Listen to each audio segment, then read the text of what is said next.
গিন্নি, কই তুমি? বাইরে এসো। দাঁড়াও, আসছি। এত চিল্লাচিল্লি করতেছো কেন?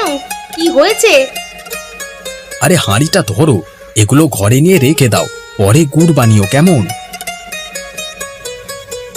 এটার জন্য এত ডাকাডাকি করা লাগে?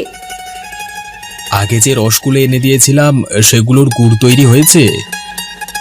হ্যাঁ, তৈরি করে রেখেছি। সেগুলো নিয়ে আসো, আমি সেগুলো বিক্রি করতে বের হব। সকালের খাবার খেয়ে তারপরে বের হও। তাহলে আমি হাত মুখ ধুয়ে আসি, তুমি খাবার রেডি করে রাখো কেমন?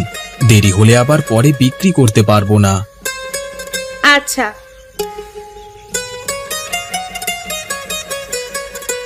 ওখানে মাদুর রাখা আছে, সেটা বিছিয়ে বসে পড়ো, আমি খাবার দিচ্ছি। লাউ দিয়ে পাঙ্গাস মাছের তরকারি। হ্যাঁ, তরকারির নাম শুনে তো আমার জিভে পানি চলে আসলো। জলদি দাও, জলদি দাও।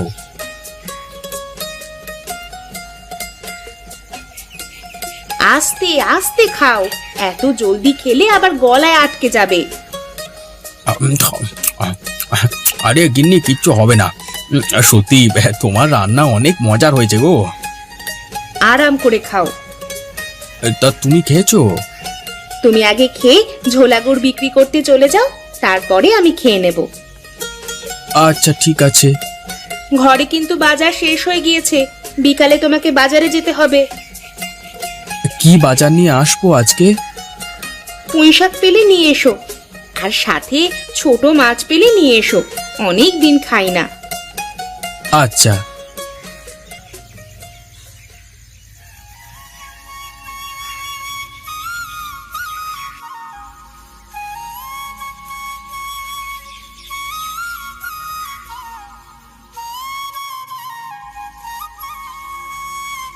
ঝোলা গুড় নেন, ঝোলা গুড়, একদম খাঁটি ঝোলা গুড় নিয়ে যান, নিয়ে যান, ঝোলা গুড় নিয়ে যান।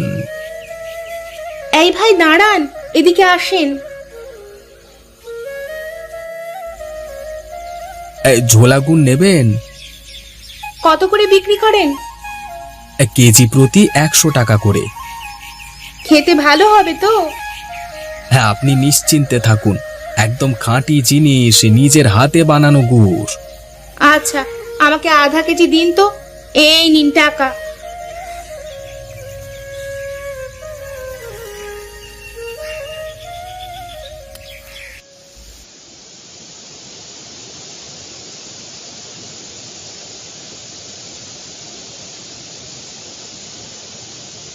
বৃষ্টির মধ্যে কোনো একটা জায়গায় দাঁড়ালেই তো পারতে, তাহলেই তো আর ভিজতে না। যা জোরে বৃষ্টি হচ্ছে, মনে হয় না আজকে আর থামতো। তা গুড় বিক্রি হয়ে গেছে সবগুলো? না না, মাত্র 2 কেজি বিক্রি করেছি, আর তার মধ্যেই বৃষ্টি নেমে পড়লো। আচ্ছা, পাতিলটা আমার কাছে দাও, আর তুমি কাপড় পাল্টে ফেলো, না হলে আবার ঠান্ডা লেগে যাবে। আচ্ছা, তুমি পাতিলটা ঘরে রেখে আমার কাপড়গুলো নিয়ে এসো।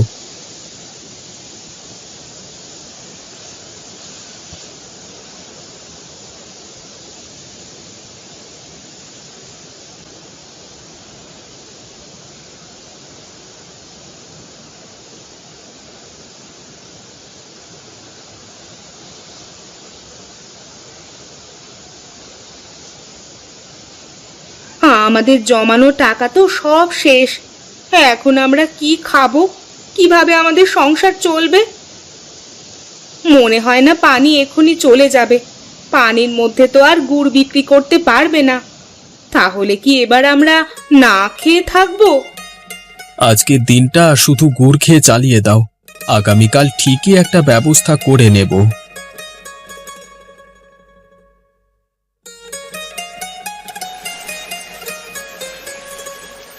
চাচা, আপনি ব্যাগ নিয়ে নৌকা দিয়ে কোথায় যাচ্ছেন? দেখো না, এত পানির মধ্যে কি আর থাকা যায়? কোনো কাজ করতে পারি না, টাকা পয়সা নেই কাছে, তাই অন্য গ্রামে চলে যাচ্ছি। আর ফিরে আসবেন না? বন্যা কমে গেলে তারপর আবার আসব। পাশের বাড়ির চাচাও পাশের গ্রামে চলে যাচ্ছে। আমরাও কি চলে যাব? এমন করে পানি যদি বাড়তে থাকে তাহলে তো আমরা না খেতে পেয়ে মারা যাব। তাহলে এখন কি করবে বলে তুমি ভাবছো? আশ্রয় কেন্দ্রে গেলে কেমন হয়? সেটা না করে চলো আমরা পাশের গ্রামে তোমার ভাইয়ের বাড়িতে যাই। সেখানে গেলে মন্দ হয় না, অনেকদিন যাওয়াও হয় না সেখানে। চলো তাহলে আমরা আজকেই রওনা দিই। তুমি তাহলে সবকিছু গুছিয়ে রাখো, ঝোলা গুড় পুরোটা সাথে নিও কেমন? আমি একটা নৌকা নিয়ে আসি।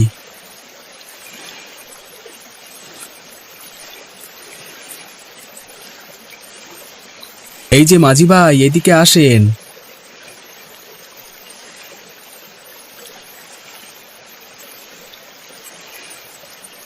আমাদের পাশের গ্রামে নামিয়ে দিয়ে আসতে পারবেন?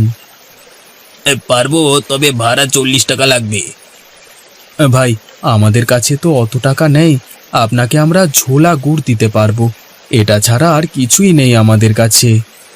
আচ্ছা, তাই দেবেন।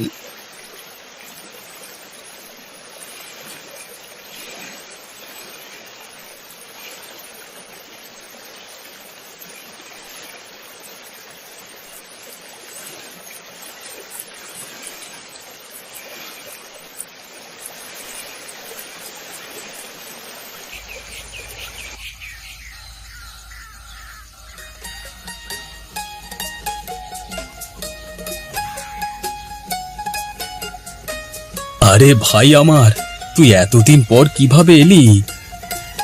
আমাদের বাড়িতে পানি উঠে গেছে, তাই তোমাদের এখানে কিছুদিন থাকতে এলাম। তোমার কোনো অসুবিধে হবে না তো আবার? কি যে বলিস তুই, তোকে তো আগেই বলেছিলাম এইখানে ঘর বানিয়ে থাক, তুই তো অন্য গ্রামে চলে গেলি। চল চল, ঘরের ভেতরে চল। তোমার শরীর কেমন আছে? ভালো ভালো। আর তোদের আসতে কোনো অসুবিধে হয়নি তো? না ভাই। ভালো, তোরা তো অনেক দূর থেকে এসেছিস, এখন তোরা ক্লান্ত, বাকি সব পরে জানা যাবে। আগে তুই ঘরে গিয়ে একটু বিশ্রাম নে, তারপর খাওয়া দাওয়া কর। আচ্ছা, আমরা কোন রুমে থাকবো? ডান পাশের রুমটায় তো আমরা থাকি, তোরা বাম পাশের রুমটায় থাকবি। সব ব্যবস্থা করে রাখা আছে, কোনো চিন্তা নেই।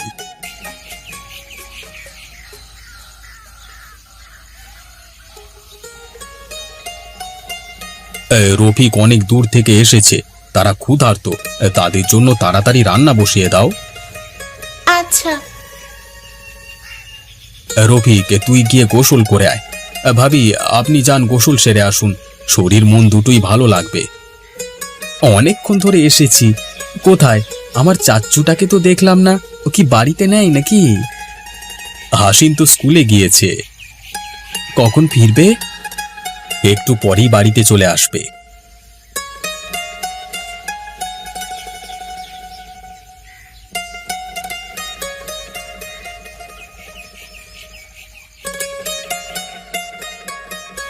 চাচ্চু, তুমি কখন এসেছো?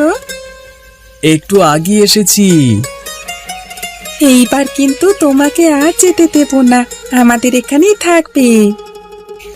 তোমরা খেতে আসো, রান্না হয়ে গিয়েছে। আসছি ভাই।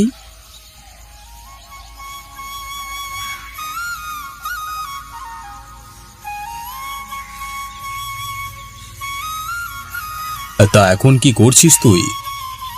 ঝোলা গুড়ের ব্যবসা করছি, কিছুদিন ধরে বন্যার পানির কারণে বিক্রি করতে পারছি না। গুড় বিক্রি করে সংসার চলে? মোটামুটি চলে যায়। আমি সাথে করে সব গুড় নিয়ে এসেছি। তোমাদের এখানে কি এগুলো বিক্রি করা যাবে? বাড়ি বাড়ি গিয়ে দেখতে পারিস, বিক্রি হতেও পারে। তুই চাইলে আমার সাথে মাঠের কাজ করতে পারিস। না ভাই, ঝোলা গুড় বিক্রি করেই সুখেই দিন কেটে যাচ্ছে আমার। না করলে আর কি করবার আছে, তোর যা ইচ্ছে কর। তাহলে আগামীকাল সকালে গুড় নিয়ে গ্রামের মধ্যে বের হয়ে পড়ব। আচ্ছা যাস, এখন খাওয়া শেষ করে গিয়ে ঘুমিয়ে পড়, অনেক রাত হয়ে গেছে। গিন্নি, তুমি পাতিল থেকে কিছু গুড় বের করে ভাবিকে দিও কেমন? আচ্ছা। চাচু, তুমি ঝোলা গুড় খাবে নাকি? হ্যাঁ খাবো। এটা কেমন লাগে খেতে? ভীষণ মজার, একবার খেলে বারবার খেতে ইচ্ছে করে। তাহলে তো খেতেই হয়। গিন্নি, তুমি একটা বাটিতে করে গুড় হাসিনের হাতে দিও, কেমন? আচ্ছা।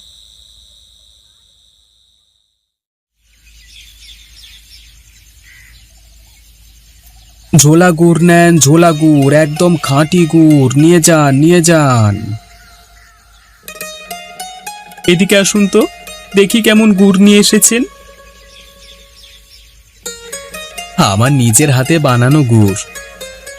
আপনাকে তো এই গ্রামে আগে দেখিনি। আমি পাশের গ্রামে থাকি, এই গ্রামে ভাইয়ের বাড়িতে এসেছি। আচ্ছা, তা গুড় কত করে? 100 টাকা করে কেজি। আচ্ছা, তাহলে আমাকে 1 কেজি দিন দেখি। তারপর রফিক যুবককে গুড় দিয়ে টাকা নিয়ে আবার হাঁটতে থাকে। কয়েকবারে যেতেই রফিক তার সমস্ত গুড় বিক্রি করে ফেলে। তারপর পাতিল হাতে নিয়ে বাড়ির দিকে রওনা দেয়।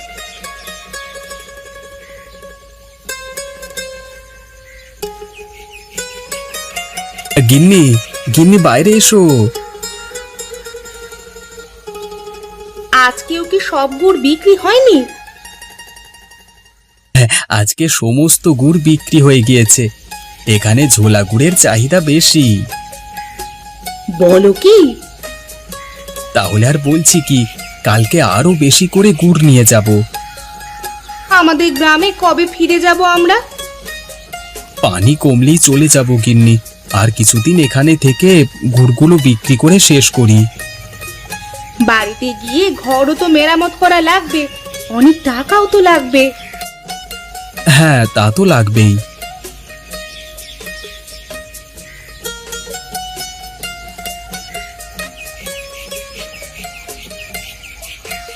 আরে রফিক, তা এখানে থাকতে তোর কোনো অসুবিধে হচ্ছে না তো? না না ভাই, সবকিছু ঠিকঠাকই আছে। আজ গুড় বিক্রি হয়েছিল? হ্যাঁ ভাই, তোমাদের গ্রামে মনে হয় ঝোলা গুড় বিক্রি কেউ করে না। বাড়িতে বাড়িতে নিয়ে যায় না, বাজার থেকে কিনে নিয়ে আসতে হয়। তার জন্যই আজকে সব গুড় বিক্রি হয়ে গেছে। তাহলে তোর গ্রাম থেকে আরো খেজুরের রস নিয়ে এসে গুড় তৈরি কর। আমার কাছে আরো বেশ কিছু গুড় আছে, সেগুলো আগে বিক্রি করি, তারপর না হয় লাগলে আবার নিয়ে আসলাম। যা ভালো মনে করিস তাই কর। যা, এখন গিয়ে ঘুমিয়ে পড়। আচ্ছা গো। কিছুদিনের মধ্যেই রফিকের গ্রামে বন্যার পানি কমতে শুরু করে। এক সময় সব পানি চলে গেলে রফিক ও তার স্ত্রী তার ভাইয়ের বাড়ি থেকে বিদায় নিয়ে নিজ গ্রামে চলে আসে। তারপর রফিক তার জমানো টাকা দিয়ে ঘরটাকে আবার নতুন করে মেরামত করে। সে বাড়ির পাশের খেজুর গাছ থেকে রস নিয়ে এসে নিজের গ্রামের পাশাপাশি তার ভাইয়ের গ্রামেও বিক্রি করতে থাকে। এমন করে সে অনেক টাকা উপার্জন করে, আর তাদের কোনো অভাব থাকে না। তারপর রফিক একটা ভ্যান গাড়ি কেনে, যাতে সে অল্প সময়ে তার ভাইয়ের গ্রামে গিয়েও গুড় বিক্রি করে চলে আসতে পারে।